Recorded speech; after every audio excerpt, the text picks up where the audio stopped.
It was March 22, 2025, and the sky hung heavy with gray clouds, though faint rays of sunlight struggled to pierce through.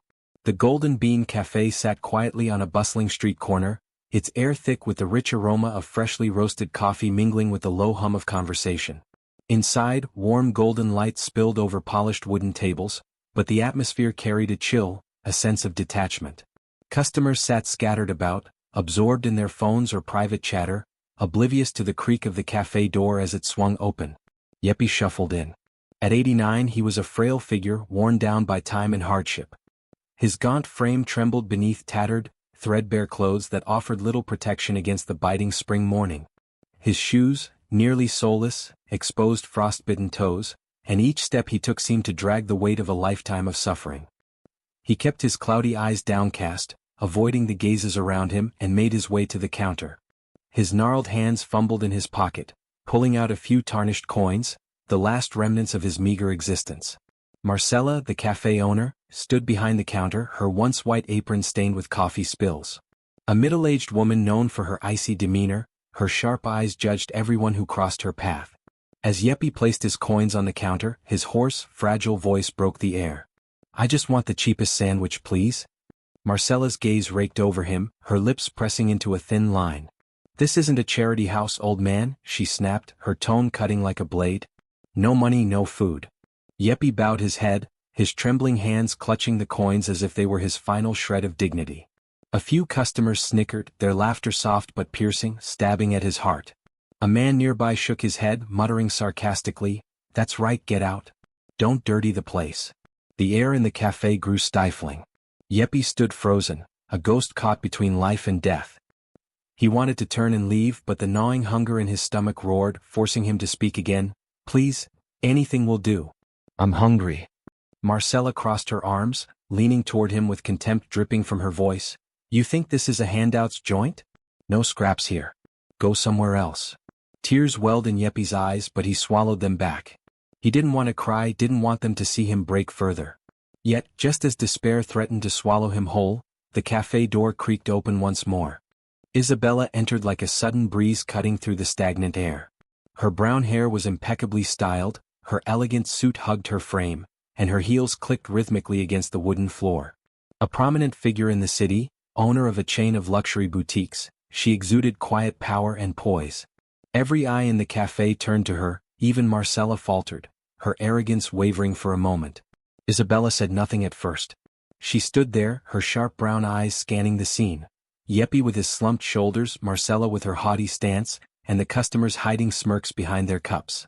She strode toward the counter, each step radiating a silent, commanding strength. "What's going on here?" Her voice rang out, calm but laced with authority, a question that demanded an answer. Marcella regained her composure, though her voice betrayed a hint of unease. "Ma'am, this old man has no money but keeps begging for food. This isn't a place for his kind." "His kind?" Isabella echoed, a trace of irony in her tone. She turned to Yeppy, her gaze softening. "Don't worry, sir. Your meal today is on me." Yeppy looked up, his cloudy eyes flickering with a spark of hope. He couldn't believe his ears, stammering, I don't know how to thank you." "No need," Isabella interrupted, turning back to Marcella. "He has as much right to be here as anyone. I'll pay for whatever he needs." Marcella's jaw tightened, but she pressed on. "This isn't a charity spot, ma'am. If he can't pay, I don't serve him." Isabella offered a faint, chilling smile. "Charity is a choice, humanity isn't, Marcella. You run a business, but it seems you've forgotten it's for people."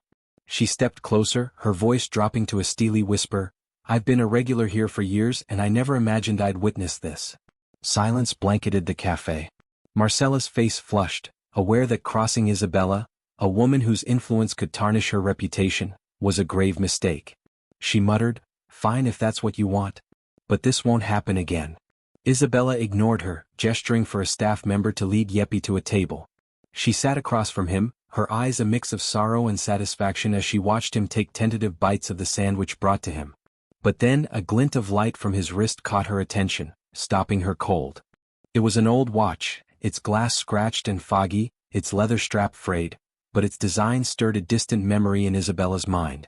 She leaned forward, her voice trembling. "Mr. Yeppy, may I see your watch?" Yeppy paused, surprised, and slowly unfastened it. Oh, of course. It's a keepsake from someone very dear to me. He handed it to her, his shaky hands careful not to drop it.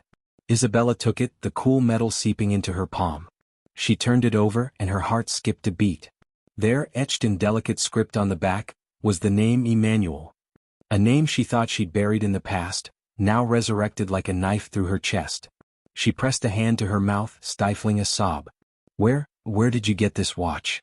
Yeppy hesitated, puzzled by her reaction. It was a gift from my son Emmanuel. He passed away years ago. After that, my life was never the same. His words struck Isabella like lightning. Emmanuel, the man she'd loved more than life itself, lost in a tragic accident, was this old man's son. Tears brimmed in her eyes as she stared at Yeppy. Emmanuel, he was... She couldn't finish, her voice breaking. Yeppy frowned, then realization dawned. You knew my son? Isabella nodded, tears streaming down her cheeks. I loved him. More than anything in this world. A heavy silence settled between them, thick with unspoken emotions. Yeppy gazed at her, his aged eyes lighting up as if he'd found a missing piece of a puzzle. I didn't know. He never mentioned you. Isabella took a deep breath, steadying herself. It's a long story. But I think we need to talk, Mr. Yeppy. There's so much I want you to understand. They sat there, the cafe resuming its normal bustle around them, but for Isabella and Yeppy time stood still. Isabella began, her voice quivering as if the memories might shatter. I met Emmanuel when I was young. I worked at a small shop, my first step into the city. He used to bring donations to the orphanage where I grew up. We started talking and soon we grew close. He was the light in my life. Yeppy listened, his hands clasped tightly. An orphanage. I didn't know about that. Isabella nodded. I had no family. The orphanage was my home. Emmanuel was the first person who made me feel I belonged somewhere. We had so many plans, until it all fell apart. Yeppy sighed, his voice rough with emotion. After he died, my wife, Victoria, always blamed someone. She said Emmanuel drifted from us because of a woman. But I never got the details. All I knew was that after his death, our lives crumbled. Isabella's heart clenched at the mention of Victoria, Emmanuel's mother, who had never accepted her. Victoria didn't like me, she said, her tone bitter. She thought I wasn't good enough for him, that I pulled him away from his family. He was torn between us, trying to please everyone, but it only broke him. Yeppy lowered his head, tears falling silently. I didn't know he suffered so much. Victoria wanted him to marry someone of status, to elevate us. I never realized it pushed him away. Isabella reached for his hand, her voice gentle. The day he died, I was with him. We were driving to a friend's house. Then the accident happened. When I woke up, he was gone. She paused, tears spilling over. I never got to say goodbye. Yeppy sobbed, his shoulders shaking. I didn't know. I didn't know you were there with him. They sat and shared grief, two souls scarred by the same loss, now bound by the old watch, the last relic of Emmanuel. After their talk, Isabella knew she couldn't stop there. She convinced Yeppy to take her to Victoria, the woman who'd once been her enemy in spirit, but now a vital piece of the story to mend. They left the cafe, walking through the city's busy streets. Yeppy led the way, his steps slow but resolute. At last they reached a small square, where Victoria sat beneath a sprawling tree, huddled in a tattered coat. Once a proud woman, she was now a mere shadow of her former self. Victoria, Yeppy called softly, his tone cautious. This is Isabella. She meant a lot to Emmanuel. Victoria looked up, her dull eyes flaring with recognition and rage. You're the one who took him from us, she cried, her voice trembling yet sharp. You caused all our misery. Isabella inhaled deeply, staying calm. I understand you see me that way, Victoria. But I'm here to help. We can't change the past, but we can move forward together. Victoria shook her head, tears streaking her wrinkled cheeks. You don't get it. I lost everything. My son, my life, there's nothing left. Yeppy knelt beside her, grasping her hands. Victoria, we've both suffered. But Isabella wants to help. Maybe it's time we stop running? A long silence stretched out. Finally, Victoria sighed, releasing some of her burden. Why now?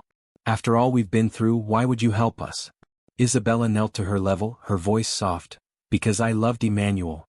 And I believe he'd want me to do this, to help his family, the people he loved. Victoria stared at her, her gaze softening.